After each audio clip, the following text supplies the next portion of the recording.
Donc, je suis Géraldine, je travaille à l'Office de tourisme de Blaye et j'organise également les visites guidées de la citadelle par les souterrains.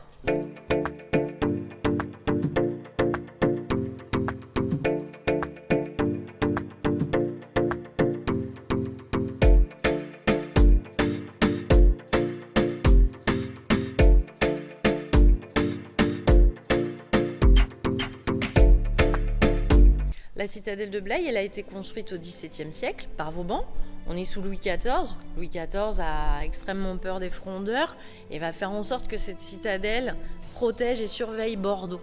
Le problème au XVIIe siècle, c'est que la portée de tir des canons n'est pas suffisante. Et Vauban va construire non seulement la citadelle de Blaye, mais également le Fort Patay qui se trouve sur une île au milieu de l'estuaire de la Gironde, puisque la citadelle surplombe l'estuaire de la Gironde. Et le fort Médoc qui se trouve sur l'autre rive, dans le célèbre Médoc, qu'on connaît par son vignoble. Et grâce à ces 3 forts, il va obtenir des boulets de canon qui vont tirer dans chaque direction, donc des tirs croisés. Et c'est comme ça qu'il va surveiller Bordeaux et protéger Bordeaux, notamment contre l'ennemi de l'époque, au XVIIe, ce sont les Anglais.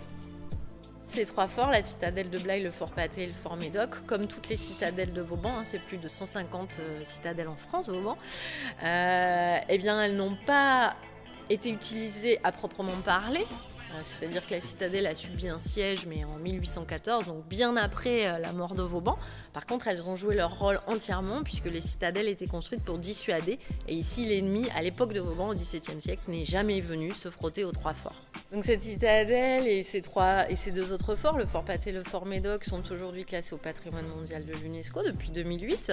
Donc on a une forte activité touristique, on est notamment lié aux croisières qui débarquent, aux gens qui participent aux croisières qui débarquent à Bordeaux et qui font une semaine tous les l'estuaire de la Gironde en allant à Pauillac, Saint-Émilion, Blaye, Bourg.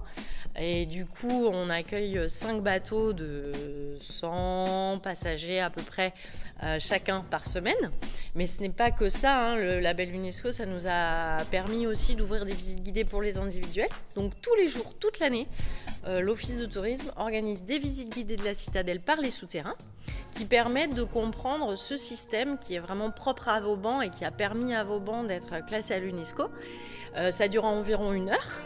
Et on présente notamment la citadelle, son histoire, les bâtiments les plus importants, et on passe dans ces souterrains qui sont un petit peu mystérieux et surtout qui ne sont pas accessibles tout seuls et qui permettent de mieux comprendre le système de défense. Donc on a un côté historique, un côté un petit peu plus technique qui permet de mieux comprendre le site. La citadelle, elle est encore très très bien conservée, on a beaucoup d'éléments du XVIIe, mais pas que, on a aussi des éléments du Moyen-Âge, on a des éléments de la Seconde Guerre mondiale dont on parle aussi pendant ces visites.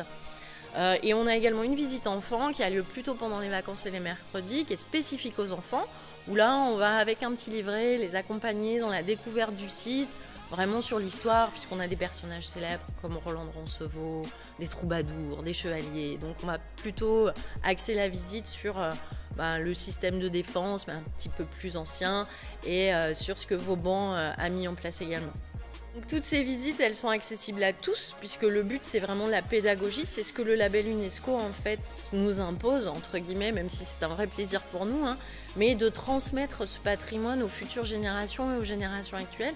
Donc, le but était vraiment de comprendre ce bâtiment, ce monument, qui est très intéressant, 37 hectares, donc heureusement on ne fait pas le tour, pendant 1 heure on n'a pas le temps, mais voilà, on en sait beaucoup et sans entrer forcément dans les détails, donc c'est accessible à tous.